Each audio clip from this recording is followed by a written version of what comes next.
ইরানের ভয়ে সাগরের বুকে অবস্থান বদলে লুকিয়ে থেকেও শেষ পর্যন্ত রেহাই পেল না আমেরিকা। ইরানের বিরুদ্ধে আমেরিকার সামরিক অভিযান অপারেশন এপিক ফিউরিতে অংশ নিতে এসে বিশ্বের সবচেয়ে শক্তিশালী বিমানবাহী রণতরীগুলোর একটি ইউএসএস জেরাল্ড আর ফোর্ড অবস্থান করছে লোহিত সাগরে। আর ঠিক সেই সময়ই রহস্যজনক অগ্নিকাণ্ডের ঘটনা ঘটেছে এই বিশাল যুদ্ধজাহাজে। যুক্তরাষ্ট্র বলছে এটি দুর্ঘটনা, কিন্তু ইরানের দাবি একেবারেই ভিন্ন। তাদের আঘাতেই আগুন ধরে গেছে মার্কিন এই রণতরীতে। ফলে প্রশ্ন উঠেছে, লোহিত সাগরেও কি চাপে পড়েছে আমেরিকা?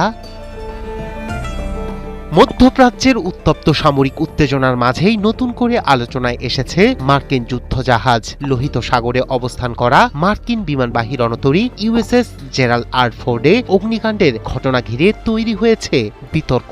পেন্টাগন বলছে এটি একটি দুর্ঘটনা, তবে ইরানের দাবি একেবারেই ভিন্ন। তাদের আঘাতেই আগুন ধরে যায় এই বিশাল যুদ্ধজাহাজে। বৃহস্পতিবার রণতরীটিতে আগুন লাগে বলে একাধিক সূত্র নিশ্চিত করেছে। মার্কিন কর্মকর্তারা জানিয়েছেন প্রাথমিকভাবে আগুন নেভানো সম্ভব হয়েছে। এদিকে মার্কিন সেন্ট্রাল কমান্ড সেন্টকমের এক বিবৃতিতে বলা হয়েছে, আগুনের সূত্রপাত হয়েছিল জাহাজটির প্রধান লন্ড্রি স্পেস থেকে। তাদের দাবি, আগুনের সঙ্গে কোনো যুদ্ধ পরিস্থিতি বা শত্রুপক্ষের হামলার সম্পর্ক নেই। বিবৃতিতে আরো বলা হয়, আগুন দ্রুত নিয়ন্ত্রণে আনা হয়েছে এবং রণতরীটি সম্পূর্ণ সচল রয়েছে বলেও দাবি করেছে মার্কিন সামরিক কর্তৃপক্ষ। তবে আগুনে অন্তত 2 জন মার্কিন নৌসেনা আহত হয়েছেন। বর্তমানে তাদের অবস্থা স্থিতিশীল। এদিকে ঘটনাটিকে ঘিরে পাল্টা দাবি তুলেছে ইরান।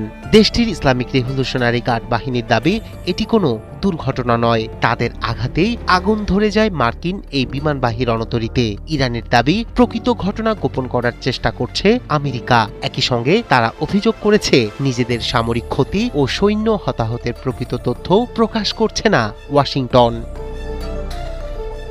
জাহাজ পর্যবেক্ষকদের তথ্য অনুযায়ী বুধবার পর্যন্ত USS Gerald R Ford Saudi আরবের উপকূলের কাছে লোহিত সাগরের উত্তরাঞ্চলে অবস্থান করছিল।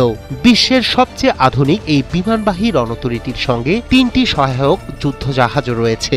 মার্কিন সংবাদ মাধ্যম জানিয়েছে, ইউএসএস জেরাল্ড আর ফোর্ডের প্রায় 650টি টয়লেটের বর্জ্য অপসারণে ব্যবহৃত ভ্যাকুয়াম সিস্টেমে দেখা দিয়েছে ত্রুটি। টানা মোতায়েন, দীর্ঘদিন পরিবার থেকে বিচ্ছিন্ন থাকা এবং তার সঙ্গে টয়লেট ব্যবস্থার অচলাবস্থা, সব মিলিয়ে বিপর্যস্ত হয়ে পড়েছেন জাহাজটিতে থাকা নাবিক ও সেনারা। রায়হান কবির শুভ্র, ৭১।